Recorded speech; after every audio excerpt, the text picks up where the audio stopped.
My name is Janet Fraser, and I'm a volunteer with the Feminist Legal Clinic in Exile. Our principal solicitor, Anna Kerr, is doing tech tonight with Kate Williamson, so thanks to those women. I live and work on Darug and Gundungurra Nurra outside of Sydney. Wherever you're coming from this evening, we pay our respects to elders past, present and emerging in Aboriginal nations across this continent. Tonight we'll be dealing with Article 6, political participation. There are opportunities and protections that were specifically created to help women achieve equal status with men, such as participation quotas. These opportunities and protections should apply only to persons of the female sex and shall not include men who claim to have female gender identities. Our three speakers are Michelle Uriarau, Caroline Norma, and Virginia Mansel-Lees. Caroline Norma lectures at RMIT University in Melbourne and has faced harassment from university colleagues for having gender-critical views. She has written media pieces against the political effects of transgenderism, including on the ability of the progressive left to organise. She has lived in Japan for the past 3 years and collaborates with sisters in Tokyo to resist genderist lobbying in the country. She is a member of the Coalition Against Trafficking in Women Australia and researches wartime comfort women issues. Lives on Uriarau country. She lectures at La Trobe University at the Albury Wadonga campus in social work and social policy. She faced significant bullying from colleagues as a petition was taken up against her because she spoke at a gender-critical event put on by the Women's Guild in Melbourne. This led to union colleagues, including the petitioners, seeking to have her thrown out of the union, as well as positions held within the union. She continues to work politically and is the convener of the Coalition of Activist Lesbians and works to ensure lesbians understand the erasure of women in all forms. Michelle Uriarau is a solo homeschooling mum living on Gunditjmara country.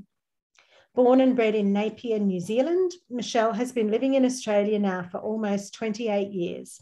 We are grateful. She has worked in corporate for most of her life until having her child 13 years ago.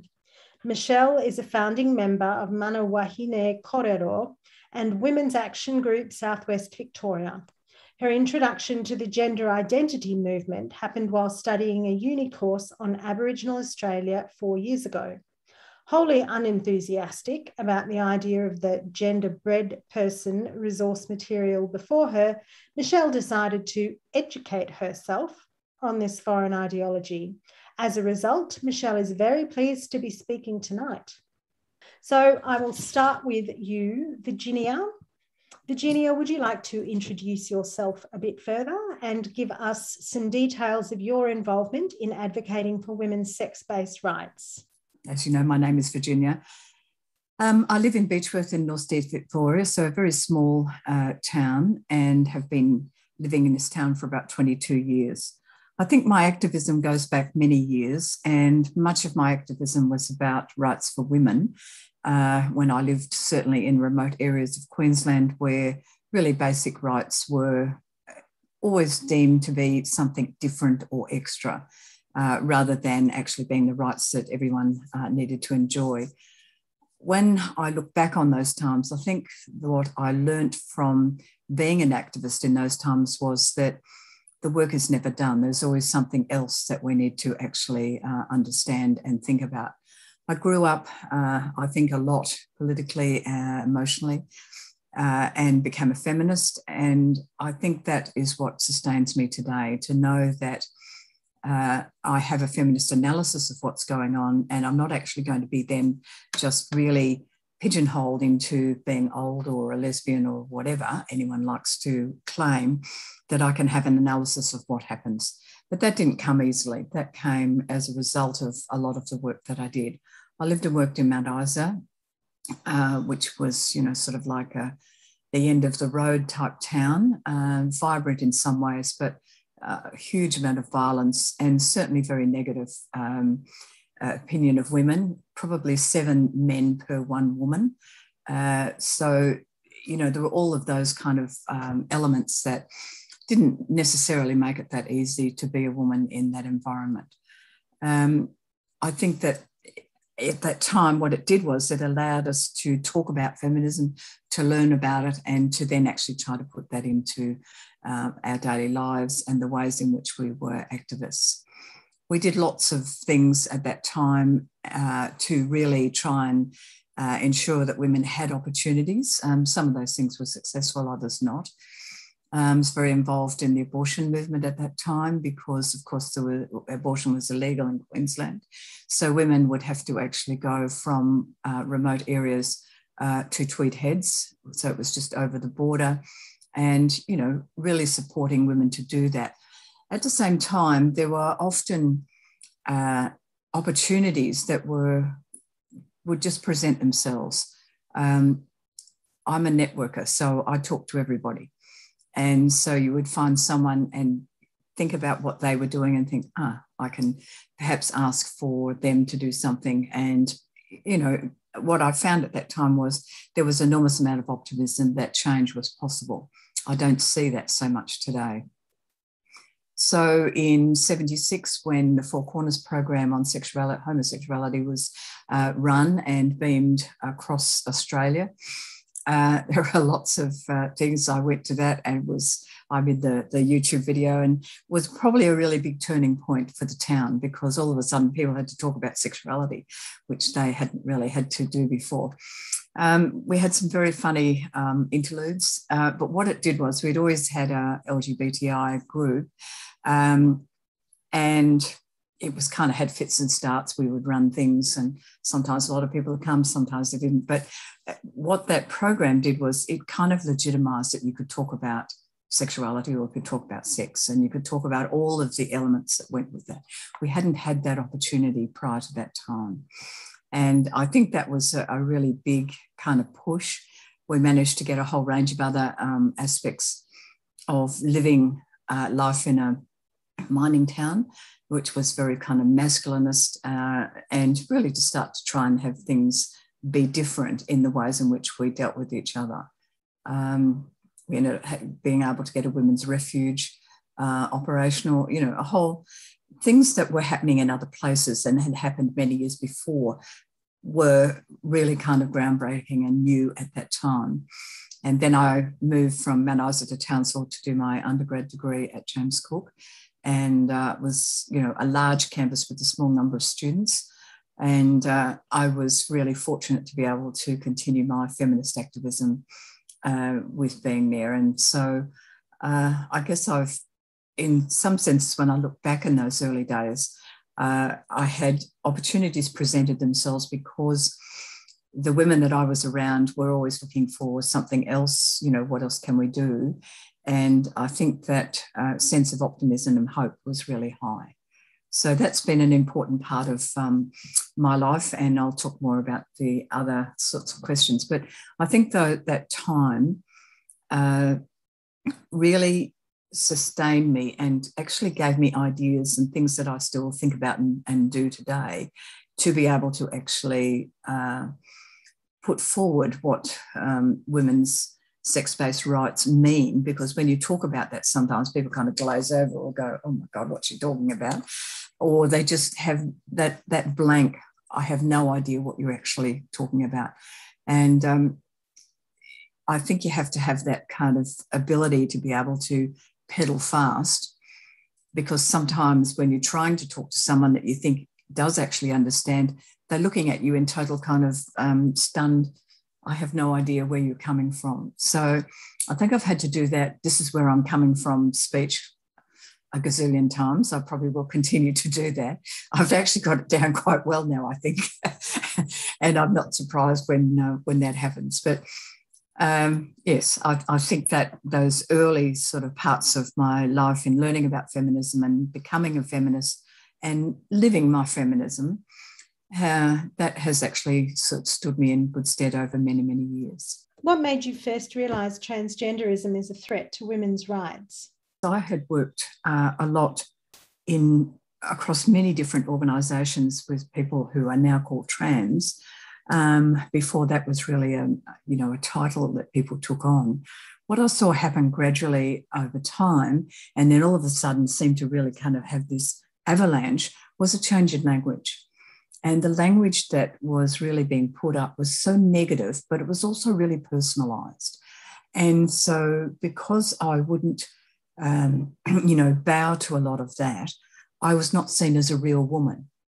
And so I was told many times over, but you're not a real woman. Well, as you can imagine, that's not something that I will ever accept. And I think that was one of the things that really was a kind of a gigantic wake-up call, that this was actually war. This wasn't actually about gender at all. What it was about was this absolute, I am going to be on top of you and I'm going to raise you if I possibly can. So, I mean, I never make comments about people, the way they look or whatever. I might say to a friend, oh, you look great today or whatever, but I'm not going to go into, well, you don't look like a real woman or you look like this or that. And so I started getting quite a lot of that from people who I considered were a caricature of women.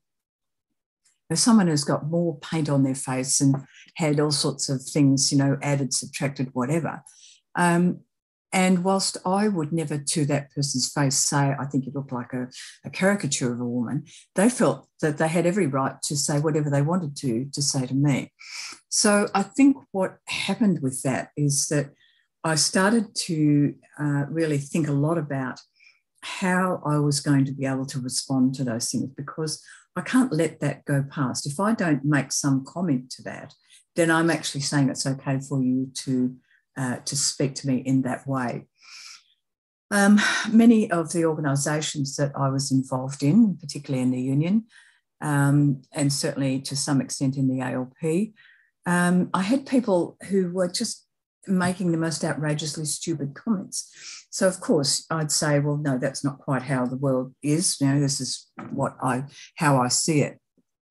But, of course, what happens is it becomes very personalised. And so the current it went from being you don't understand, you have no sort of, you don't know anything, which I've had thrown at me for many years, to being I'm afraid of you because you don't know how to address me and you're going to misgender me. Well, yes, right. So a lot of the sort of way in which language is used, it's hard to actually make a sensible comment back to them, because what's being said to you is just so outrageously stupid. It's very hard to say, well, there's a different point of view. And I found that I was actually trying to justify who it was. So now I don't justify at all. And I will respond to certain things, and other things I will just ignore, because there's no way of doing that. What's happened in the union, Rod, I was the national convener for many years of the queer unions in tertiary education. We ran 3 conferences. We did a whole range of things within the union. And then, of course, once I spoke at the Women's Guild event at Melbourne Uni, that kind of gave the platform for the transgender and their allies, many of whom are women and men that I know really well. They took up a petition. It was on Facebook. They did, and it was on Twitter and all sorts of things. When that didn't kind of achieve what they wanted to achieve, they started that personal thing. I was getting sometimes 50 to 60 emails a day. And as soon as I turned on my computer in the morning, there'd just be this absolute avalanche of vile stuff coming at me. Now, at work, that would have been bad news, but I would have been able to cope with it. But remembering I was working at home, and so all of this violence was coming into my home.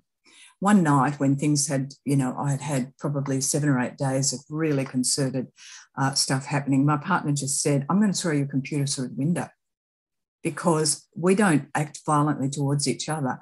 And yet you are here for hours every day for this actual violence coming into our household, and I'm not going to accept that. So we then had to work out how we were going to deal with that.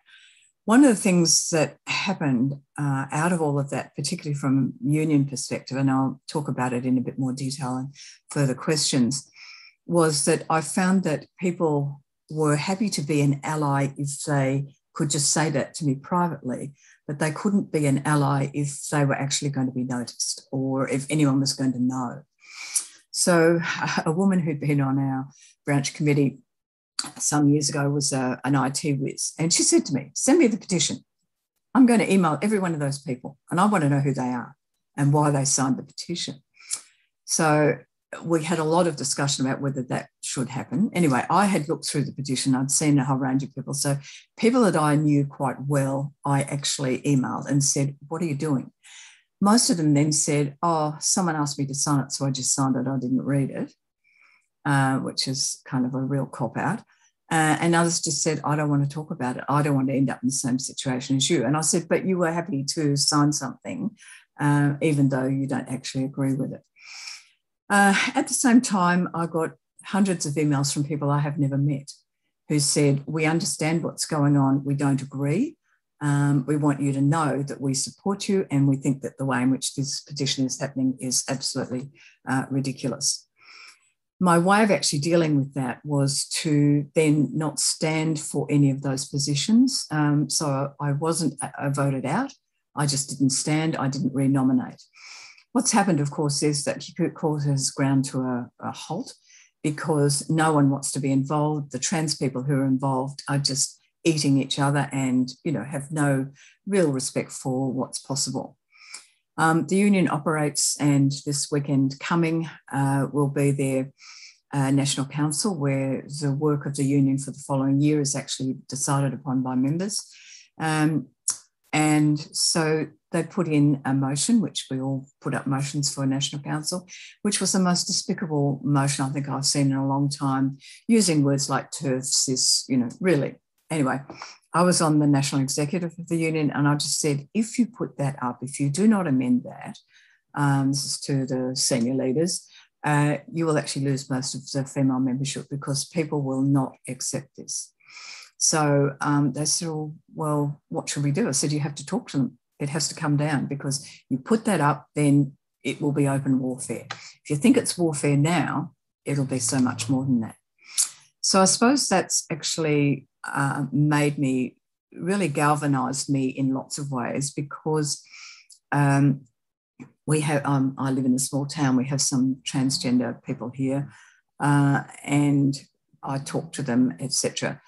Most of them are not in that really kind of crazy group, and they don't quite understand what a lot of that's about. But it's that real feminising, and they're the feminine people and, you know, I'm not. And I just get really kind of infuriated with that. But I guess the other thing that actually has really, I think, put me on notice is the gender clinic. In Wadonga, we have a gender clinic. And, you know, the woman who's heading that up, the trans person, they're taking these really young kids, not a lot of information for parents. These children have to, you know, be able to accept. And so lots of young women who would have been butch lesbians are actually now becoming trans. Helen and I were actually on a panel and we're really castigated by the people from the gender clinic, which we gave probably as good as what we've got. But it was a really unpleasant and difficult situation. And I guess I think that what it really highlighted to me was people have a mantra because they don't have their own ideas about what's happening. They're actually following what this gender mob are talking about. And it's cringeworthy. There's no debate, there's no critique, there's no real understanding of what it's about. So I think for me, that's been really difficult. And I guess that's what spurs me on. Thanks. Is there an area of activity in which you focus your efforts to resist gender identity ideology? And where is that taking you? That's one of my ongoing things of being in paid employment and, you know, really trying to make sure that my students understand that gender and sexuality are different and trying to be careful not to have any student placed in the gender clinic. I wasn't so fortunate last year. The young student who went there completely had all the language in the whole thing and really didn't have a clue what it was about.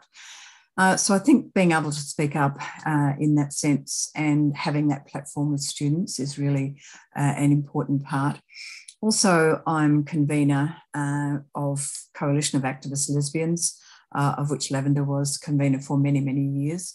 And I think that work is really important because we actually have a seat on the United Nations. And I think that there is no other organisation with lesbian in the title.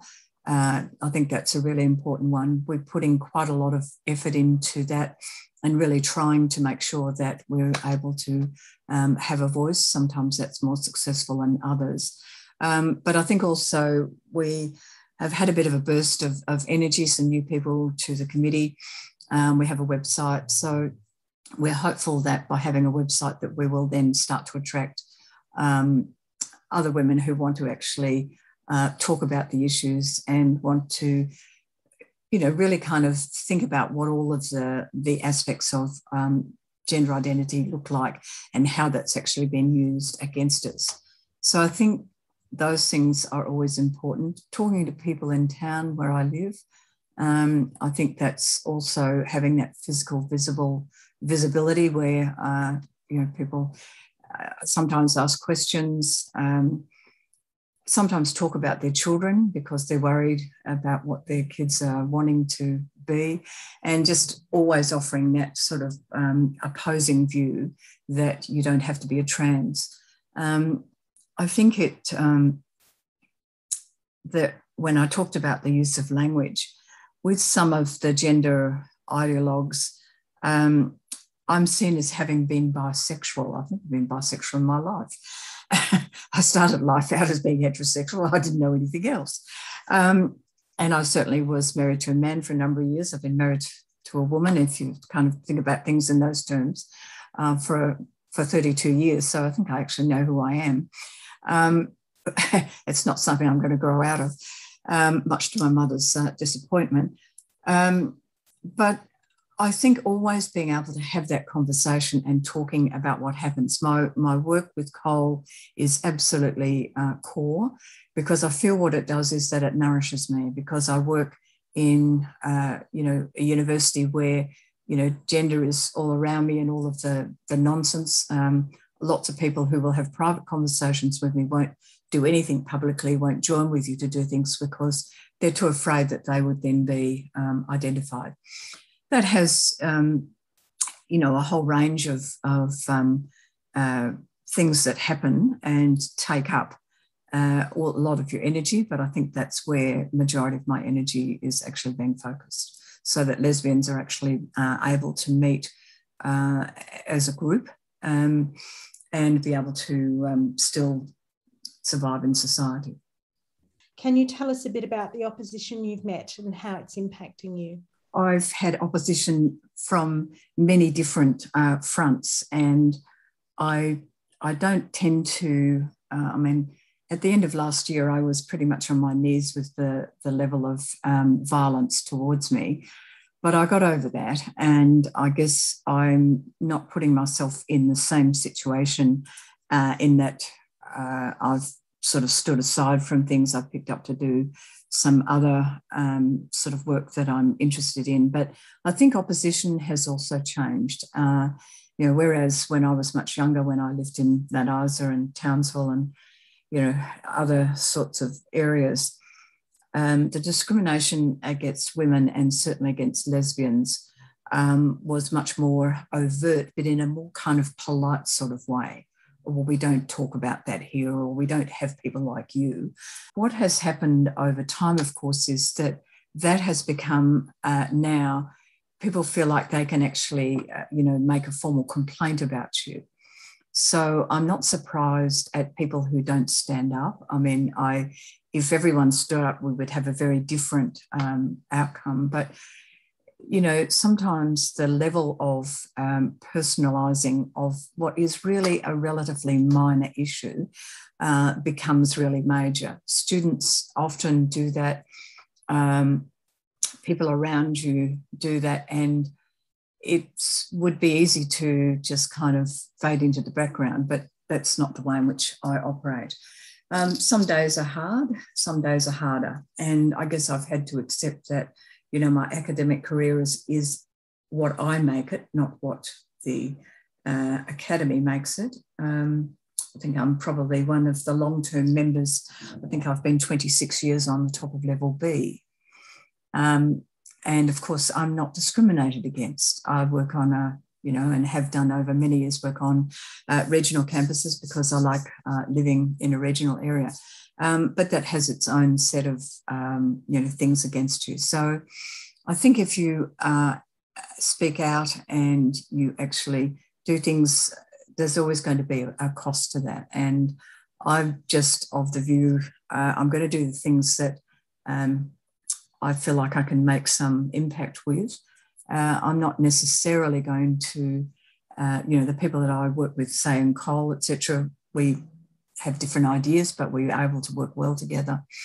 I have other kind of pockets of people, particularly political, that I work with, and I just have to keep doing that work because I think I feel strongly about it. And I have to be available for younger people who actually want to ask those questions. And I think if I continue to do that, then eventually, you sow lots of seeds, you never see that seed necessarily produce, but you know that at some stage that actually has an impact on that person's life. So from my perspective, I'll continue to do that because I think that's who I am, and that's the only way that I'm going to be able to make that kind of lasting change. And I suppose, I'm always up for a new challenge. So I get involved in different things, and that by doing that, it actually, people often say to me, I've never met a lesbian. Well, there you go. That's a really big, interesting event. So when you start talking about trans and things like that, I've had lots of conversations with local people who, after a couple of drinks, will come and say, look, I want to talk to you about this. So then, an hour later, you've had this long conversation. Many of them are trying to figure it out. They want to know, but they don't know how to. They're not going to go and buy a book and read it. They're not necessarily going to listen to things on YouTube or anywhere else. But if we can have a conversation, then that's the most important thing for me. And I guess that's what I will always continue to do. What are the next steps for you? Something that has become very apparent, which I find highly amusing, irritating, but highly amusing. I'm 5'2", I'm over 70, and all of a sudden there's all these trans people and other allies who are afraid of me. And so I've never experienced anyone being afraid of me. So that's kind of a new experience. And so I have a situation where I'm on a branch committee for the union, and two people won't come to a meeting because they don't feel safe around me. So I'm a pariah in a very different kind of way. Well, that's kind of a new experience for me. So I think probably for me, next steps is to maintain a sense of humour. I think if you don't have a sense of humour, you're pretty nutty and all this nonsense. Just to keep on doing what I'm doing, to continue the activism work with groups that I know want to be activists and are not going to accept the rhetoric, because I think the rhetoric is just so misguided. I think those things are really important to me, and to always stand up to someone who calls themselves a trans woman, because I'm not going to be dictated to by a man in a dress. So that's kind of, I guess, my final comment. Tonight has been fantastic. I think, Chris Sitka asked me to be involved in the panel for the Women's Guild. I was really thrilled to be able to do that. There are lots of things happening where we're with like-minded people, and I need that to nourish me, to be able to deal with all the other stuff that goes on. And to everybody, thank you for being here. I've been looking at your comments in the chat. I think there are enough of us.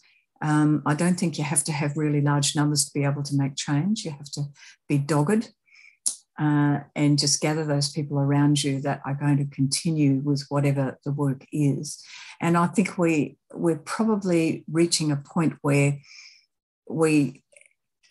our sheer sort of continuance and not giving up will eventually make a change. Now, I'm not sure what that change will look like, but for me, if that change could mean that the gender clinic nonsense is halted, because that's actually happening overseas, I would be very happy about that, because that would mean young people who, their kind of whim is actually being beaten up, and I think they're getting into doing things that will have absolutely no, will have big implications for them in the future. So I think that's what they're my kind of comments. And just that, if you have groups like this where you can actually talk and discuss things, I always learn from that, because there's always someone with a slightly different view of what's happened, and that then feeds me to be thinking differently. So thank you to everybody. Michelle, would you like to introduce yourself a little further, and please give us some details of your involvement in advocating for women's sex-based rights? Ko Michelle Uriarau, taku ingoa, ko Ngati Henepare, rawa ko Ngati Mahu, ngō hapu o te iwi o Ngati Kahungunu. And I also am coming to you from Gunditjmara country, and I pay my respects to their tipuna, past, present and emerging. So my involvement in advocating for women's sex-based rights is actually fairly recent. As Janet was saying in the introduction, I've only come to, advocating for women's sex-based rights because of a uni course that I took a few years ago. So this is all fairly new to me. As a result, I've done lots of reading and lots of listening to podcasts and, joining live streams like this so that I could, educate myself.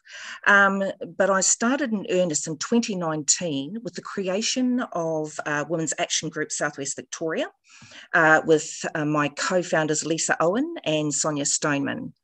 And the main purpose of Women's Action Group was to address the self-ID legislation in Victoria, which ended up passing anyway. But, we did all the kind of grassroots, groundwork that you normally would do, writing to, every single Victorian MP, getting a lot of, no responses from Labor and from the Greens. We did meet up with a few MPs, but they were, they're all conservative, which was good, I guess, in a way. But we also joined forces with Victorian Women's Guild, which at the time was a new group as well, in this type of groundwork. The other thing we did too was we held, because gender identity was, well, to us at least, a new movement, we weren't really sure how people in our local area, if they thought about it or if they knew what was going on. We live in a regional area. So we held meetings at Lisa's beautiful home, thank you to Lisa for that, with local people, decision makers and not decision makers, just to, discuss our concerns and to talk it through. And the other things we've done, we've attempted to, have the Federal Health Minister, Greg Hunt, conduct a national inquiry into gender dysphoria. I think everyone knows about this anyway, which of course was unsuccessful. We've created a petition to the Minister for Women and various ministers for science. I think we're on the third one now, I've lost count, and that petition, was for basically saying that, the Australia's leading Institute for Science has redefined the word woman, not man. They haven't redefined the word man. Anyway, so we've still had no response from that petition to this day. Just that kind of work, basically. We've also got our Facebook page. And the reason for that was so that we could obviously, connect and network with other feminists and women's groups as well around this issue. I also used to previously sit in on the monthly WHRC Australia and New Zealand meetings, but I resigned at the start of the year, citing motherhood and homeschooling duties as my excuse. So, gosh, that was a big fat lie. So I apologise for that. But in reality, I just could not ignore the need for a Māori presence in this fight. So I'm also proud to say that I am a founding member of ManaWāhineKōrero. The translation of that, by the way, means Sovereign Women Speak. We're about two months old, something like that. And my fellow founding member, Diane, presented in last month's panel. So ManaWāhineKōrero started through my membership with another New Zealand feminist group called Women's Liberation Aotearoa. So shout out to them. So the primary focus of ManaWāhineKōrero is the protection and the preservation of the integrity of our Māoritanga, so our culture, which by default is also the protection of wahine, which is woman, and tamariki, which is children. And this is all in direct response to, the gender identity social contagion and relevant legislation currently before New Zealand Parliament, which is Sex Self-ID and Conversion Practices Prohibition Bill. To us, it seems that hapu, which is, sub-tribes of Māori, are largely unaware of the gender identity social contagion and the impacts of these proposed bills and the threat that they pose to our culture. Our belief is that both the Sex Self-ID and the Conversion Practices Prohibition bills are in breach of He Whakaputanga, which is New Zealand's Declaration of Independence, which, by the way, covers both Māori and Pākehā, and Te Tiriti o Waitangi, which is our Treaty of Waitangi, and the United Nations Declaration on the Rights of Indigenous Peoples. So ManaWāhineKōrero have made written submissions on both these proposed legislative changes. And we've also put in a request to make oral submissions, but we're yet to receive a date and time for that. So we do have a Facebook page. It's a private one. It's by invitation only. And the reason for that is basically matters of cultural preservation. Much like wahine, we do need our own space. We also have a YouTube channel, check us out. It's under ManaWāhineKōrero. And, basically, our efforts are aimed at raising awareness among hapu, among, the sub-tribes to get the conversation started. But by the same token, we're not an educational group. So we try to make that distinction, okay? The other thing too, we don't pretend to speak for all Māori, and it's really important to understand that, because at the minute, gender identity extremists actually are doing that, okay, which we obviously object to. And an example of that is an organisation called Rainbow Midwives Alliance, who people here have probably already heard of. They petitioned a witch hunt against a woman by the name of Millie Hill last month. Now, the woman behind Rainbow Midwives Alliance she's from Durham. She's not Māori, yet she spoke as if she represented all Māori. And she used our culture and our treaty as an excuse to endorse her witch hunt. And she also held up academia as an authority on Māoritanga, which is completely false. So hapu have never used te tiriti to deplatform a wahine from her mahi or her work.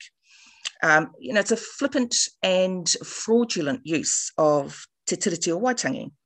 Now, our tikanga, our culture, is preserved and handed down by our kaumātua, our elders, and our rangatira, our leaders. Actually, it's academia that consult our kaumātua and our rangatira about our culture, not the other way around. And that's because academia is not a Māori institution, which I'm pretty sure is blatantly obvious.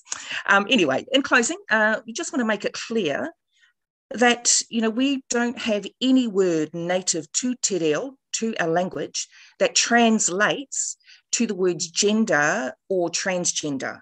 None at all. Our culture has always understood and respected the biological reality of wahine and tāne.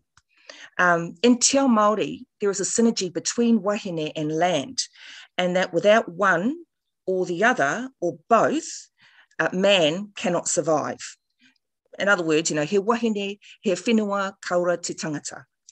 In other words, only wahine can bring forth life. Kia ora. What made you first realise that transgenderism is a threat to women's rights? I first realised what was happening with transgenderism as a result of a university course that I took at the end of 2017, or rather I enrolled at the end of 2017. So the university course was about Indigenous Australia. And at first it was fabulous. I loved it because that's the type of stuff that I'm really into. But by the second assignment, we'd been given, I thought it was a joke, we'd been given the genderbread person resource material for our second assignment. And it was clear, I felt like I'd been living under a rock because everyone else seemed to be like totally on board. They knew what was going on. I was like none the wiser. Plus, I think I was like one of the older students there anyway. And for me, I thought it was actually incongruent to an Indigenous perspective, right? Because there's women's business and all that type of stuff. Like, I'm pretty sure I just assumed that everyone knew that. But like Virginia said too, I also noticed the change in language, cis woman, cis lesbian, calling women womb havers, all that type of stuff. Also the erasure of wahine or woman from pretty much everything. And also like medically experimenting on children. Like, to me, it all sounded like colonisation. That's what a lot of Indigenous peoples have gone through, around the world. So, and I know that, a lot of people say, oh, you're a woman first and, then your culture second. But the reality is I've always been my culture first. That's just something I was raised in my culture. So I'll always look at the world around me. It's called Te Ao Māori. I'll always look at the world around me in that manner first. And then, through, being a woman. So I was told to educate myself, which is what I did. And yeah, so here I am. The other thing too, though, that I've never really talked about publicly is that I did spend half of my childhood in a cult. So on my mother's side of my family, we, as a child, or I was a child, we went into a cult in New Zealand. Probably the most traumatic experience of my life. So I'm well aware of what mantras do, trans woman or woman, all that type of stuff. And, the brainwashing techniques as well. For me, this transgender movement is, it's soaking with all this type of, mind control, and also like, everyone, it's almost as if they all know, but they don't really think about it. That was the other thing that struck me too, is because I recognize it as well, because when you're in a cult, when you're all brainwashed, you don't even question, you don't challenge, you don't even think to question or challenge. So in a way, I do have, empathy for the young, the rangatahi, or the young children as well, the young people, young adults who are swept up by all of this stuff, because, I know what it's like. But it took me years of therapy to get over it, to actually work through the motions, and I'm 50 years of age now. So that's how I first realised that transgenderism was a threat to women's rights. Thank you. Is there an area of activity where you're focusing your efforts to resist gender identity ideology, and where's it taking you?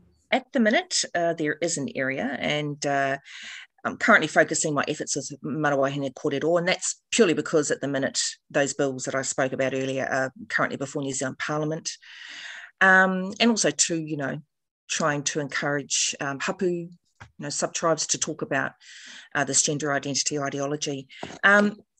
So where has it taken me? So I've been doing a lot of reading and research into our founding documents, which is He Whakaputanga and Te Tiriti o Waitangi. and the terms agreed to in both those founding documents for New Zealand, who signed, who didn't, and all the associated history. Really quite interesting, actually. The other thing, actually, is that it's encouraged me to learn more about the history of my own whakapapa, so my own genealogy. Probably no surprise to anyone listening tonight that found out my hapu was actually quite politically active. And my rangatira was one of the last of the great chiefs. And our pa is actually named after Sir James Carroll, who was the first Māori acting Prime Minister. And the other place it's led me, I never thought I'd ever say this, is that I am on YouTube, like I said before, amusing to my teenage child, of course, but I'm not a YouTuber, just make that clear. And I think I can't thank all the Pākehā feminists and women who have informed me, who have taught me about feminism. I knew nothing about feminism, really, I'll be honest. So, from the bottom of my heart, I really thank everyone for helping me, for educating me. And I keep incredible company with the Wahine and Women's Action Group, and, here, WHRC, Women's Liberation Aotearoa, and of course, ManaWāhineKōrero.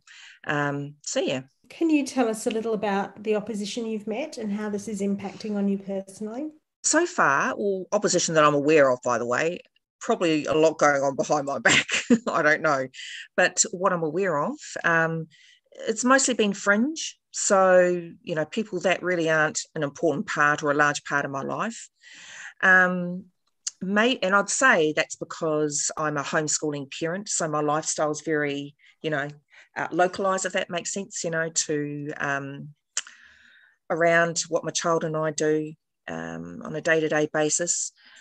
And the homeschooling parents that I associate with, they are all on board, which is so good, So, by the way, there are homeschooling families that aren't, of course, but, the ones that I associate with are. So I haven't really, come across any opposition. Obviously, I've had the rape threats, the death threats online and all that kind of stuff, but, I'm an old woman. I don't really let that get to me. Yeah, exactly. We've all had them, and I never take them seriously anyway. And again, regarding ManaWāhineKōrero, I'll be interested to see what kind of kickback we get from Māori, certain Māori back home, particularly those that are currently sitting in, Parliament. But yeah, that's yet to reveal itself. So for the most part, I've actually received more support. To be honest with you, I'm just more concerned if my whānau, if my family weren't on board, that would probably, make me a bit more ill at ease. But, they're supportive. What are the next steps for you in your organisations?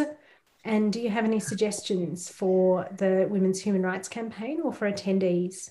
We don't really know yet. It depends on the outcome for ManaWāhineKōrero, at least, and Women's Liberation Aotearoa, I guess. What happens with these bills that are currently before the New Zealand Parliament, whether they'll pass or, if they'll pass, whether any of the amendments suggested will be taken on board, don't know. As far as ManaWāhineKōrero is concerned, though, we have made a direct claim in both our submissions that these bills are in direct breach of he whakaputanga and te tiriti o Waitangi. So, we'd have to step up to the plate on that, I guess, at some stage. So watch the space. Suggestions. I don't really have any suggestions other than, I guess just keep up with what everyone is doing. I'd like to say, the one thing that I'm, like I said, one of the things that I noticed about the transgender movement was the change in language. And of course, that connection that I made back to, the colonisation of my people. Language is very important, obviously. I'm sure everyone knows that. And, for me, this is just me personally, there's no such thing as trans woman, there's no such thing as transgender. There's no such thing. Men are men, woman are woman. That's it, men who think that they're women are men still. So, I think if we can, at least try and, I guess just look at the language that we ourselves use in this fight, I think that might be a good thing. Look, but other than that, I've really enjoyed myself tonight listening to both Virginia and Caroline. Thank you so much for your input. But yeah, so on that note, tēnā koutou, tēnā koutou, tēnā koutou katoa. Caroline, if I could go to you, can you please introduce yourself a bit further and give us some details of your involvement in advocating for women's sex-based rights? Yes, I'm a lecturer at RMIT University in Melbourne, and most of the time I've been involved in advocacy against the sex industry or in support of women surviving the sex industry. I've done some of this work through the Coalition Against Trafficking in Women Australia, but also through organisations in Japan, as Janet mentioned, and through research and public speaking. Funnily enough, I think this background in anti-sex industry activity, political activity in Australia, made me a little bit aware of how transgenderism might play out as I saw it come into Australia in policy and law. And I know Anna Kerr made some really good comments on this topic, I think, a few months ago, where we find this situation where once you start to, and I know many of us here have, but you start to look into various spheres of legislation and policy in Australia and realise they are fundamentally misogynistic and slightly crazy in their drafting, and this was the case for prostitution and trafficking legislation in Australia too. We've got all sorts of crazy things put into legislation in the States. One provision I think allows sex buyers to launch civil cases against prostituted women for not delivering service or something like that. That's just one of many crazy outcomes. So I think sort of knowing about this crazy policy legislative environment that's possible in Australia, and then also doing the kind of lobbying of politicians and talking to public servants about the prostitution issue and having them either be hostile or of course dismissive or completely ignore us, even when we sort of made the most lightweight, reasonable, we thought were reasonable and research-based kind of suggestions to them, to receive that kind of reaction from elected officials. So, and obviously I know all of us here now know, and we're probably already aware in the same way, that once we saw transgenderism come in and the policy objectives of that social movement, and to see our politicians and public servants and institutional officials of various kinds, universities as well, be so gullible and so quickly taken over. I think Annika, when she was talking about this, said something about the disappointment of finding out that your fellow citizens are really that dumb. And it's true that that kind of feeling was sort of reiterated with once I started to get into the transgender critique as well, but also just to see the really weak base of democracy that exists in Australia, that people are so quick and so easily sort of succumb to sort of really reactionary demands from a social movement that had no legitimate basis in Australia whatsoever. But anyway, that's so yes, I came from the anti-prostitution movement, and then to the critique on the transgenderist claims in policy and legislation as well. Obviously, I studied under Sheila Jeffries at the University of Melbourne, so ended up hearing over many years developments overseas that were happening in relation to these policies, and then saw that come to Australia, and then was alerted to the problems that then were causing in various realms. I think my background specifically, and many others as well, was one of facing up to this problem of transgenderist aims in Australia as like attacking very directly women's political participation in various ways. So I saw that transgenderism ended up stopping a lot of us who were attempting to campaign against the sex industry and in support of survivors, that the transgenderist sort of critique was used against us to stop us talking on that point as well. So I think this kind of Article 6 of the Declaration. What made you first realise transgenderism is a threat to women's rights?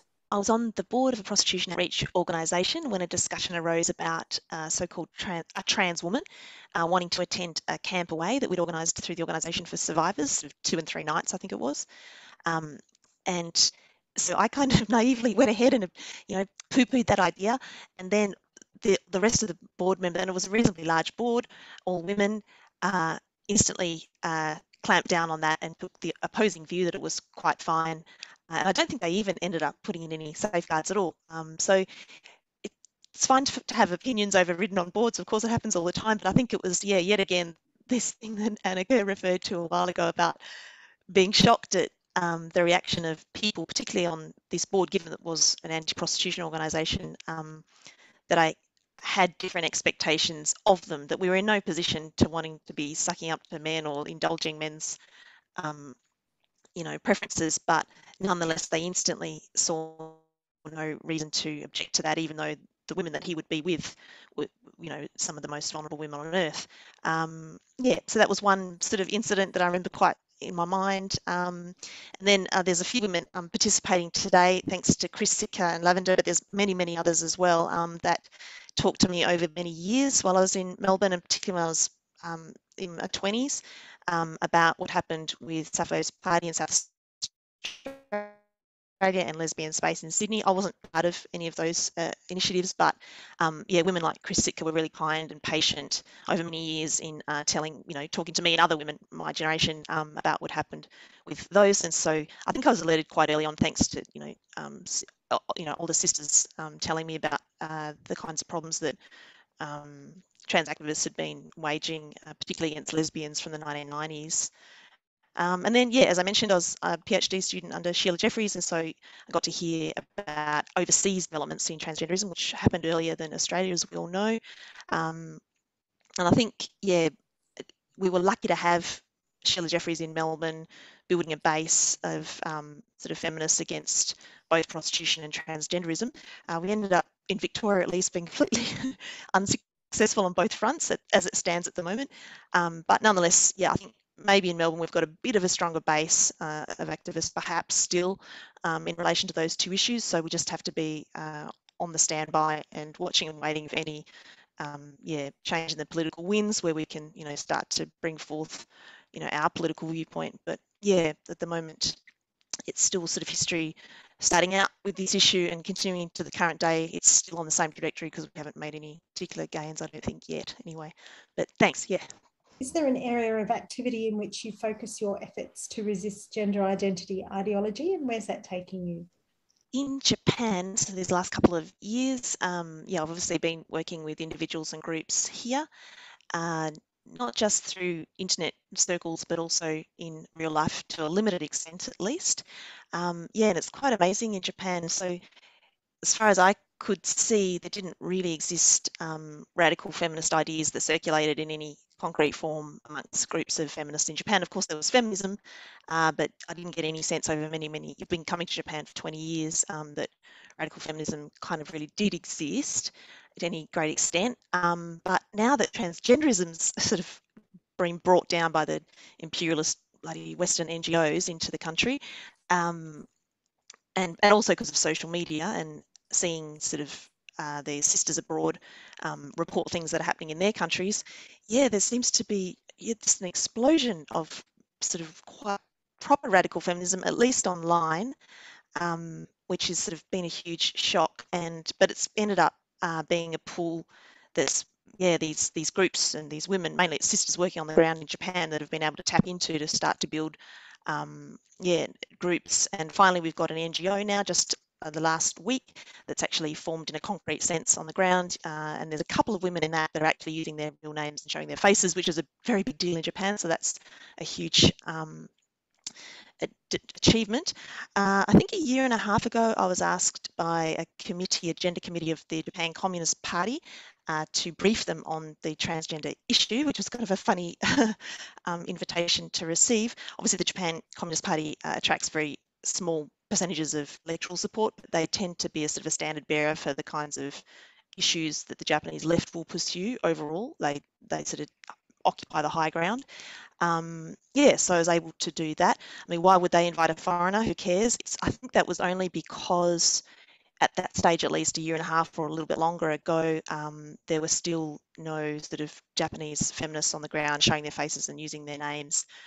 So it was a safe bet to go with a foreigner who had sort of the same knowledge that those groups that they'd been seeing on social media had, and they sort of felt like they had to become educate themselves, as Michelle's saying, on the issue. So that, I was happy. They were hostile to me, of course, but nonetheless, that's not a criticism, because at least they, were briefed on did reach out to be briefed on the issue, which is a lot better than nearly 100% of Western sort of leftist organisations.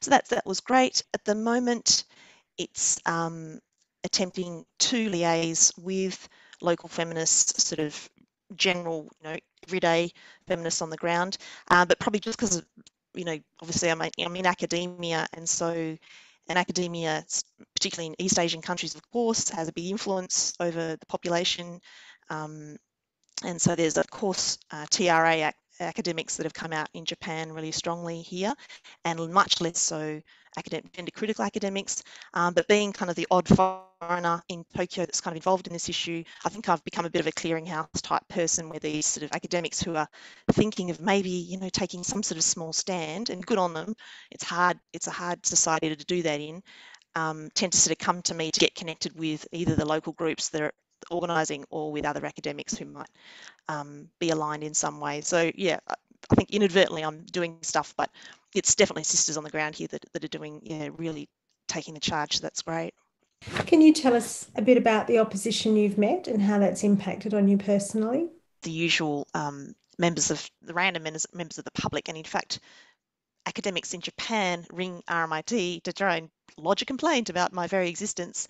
They're not, those sort of silly complaints are not too bad, except that the probably in Virginia's case as well, the upper level managers, or the middle level managers, seem to take them too, far more seriously than they really should. But once you get past that, the other annoying incident I had was with a couple of liberal feminist colleagues who whipped up opposition to me sitting on a sort of a public speaking panel on an upcoming conversion therapy bill in Victoria, which ended up passing. And the panel was organised by the Australian Christian Lobby. I deliberately and actively collaborate with that organisation on our issues. And so the colleagues sort of put around a petition in the department, and they went to a tabloid, one of the gay media tabloid newspapers, and talked to them about me and that kind of thing. So it's not, that these low-level colleagues aren't worth worrying about, except that then I tried to obviously get redress through my department about their, inappropriate behaviour, and couldn't get any. So it's kind of, again, so I keep coming back to the same thing, this sort of disappointment and shock at the level of,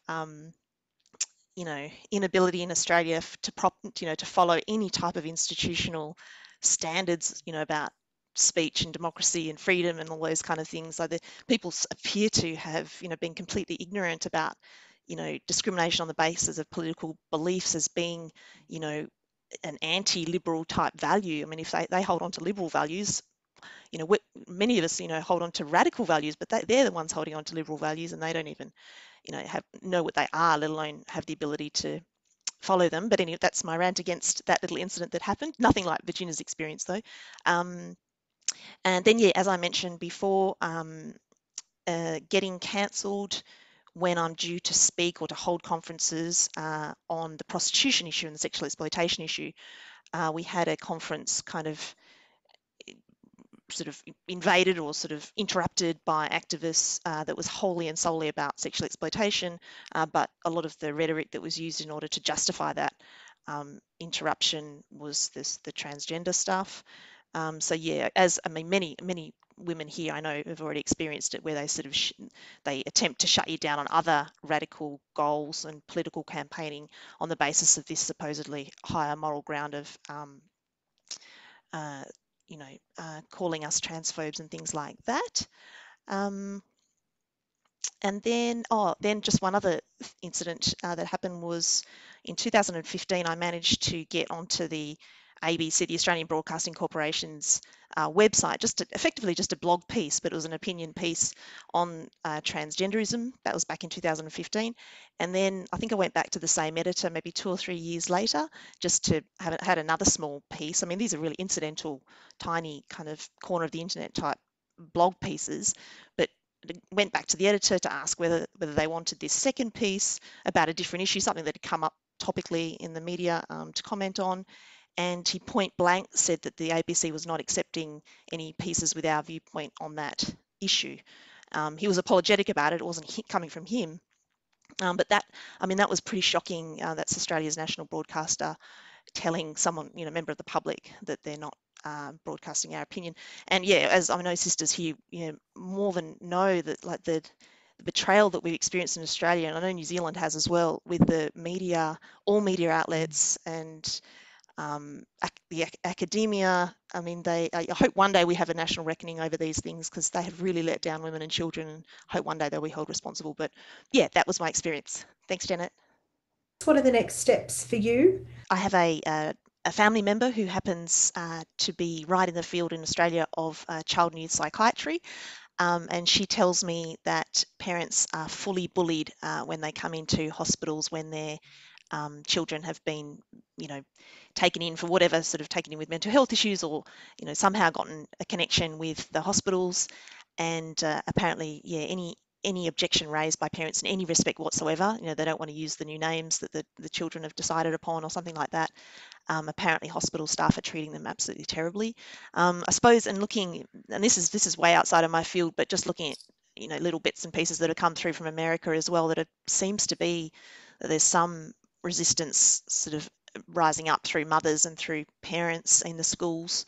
And maybe that's a sort of a population to be mobilised in Australia as well, because they're really getting it in the neck in terms of what schools are sort of attempting to pass by them and sort of indoctrinate their children with. So maybe that's an avenue. But yeah, I tend to think the sort of the campaign to win the hearts and minds in general, and that Virginia's suggestions for talking to local people, I think, was absolutely perfect. But I don't know, I feel maybe as a movement, a resistance movement, where we're small, even though of course we're wonderful, I think the generalist kind of push to win hearts and minds via social media or anything like that, that's great. But I think also concentrating on specific populations that are really getting it at the front line. Of course, lesbians get it beyond anyone, but parents too. Yeah, from what I'm hearing, it's not good in terms of how they're having to put up with a lot. So yeah, I suppose any intervention we can make into schools and parents associations, that kind of thing would be great. But yeah, I'm not really the person involved in that sphere. But yeah, thanks to everyone who is, though.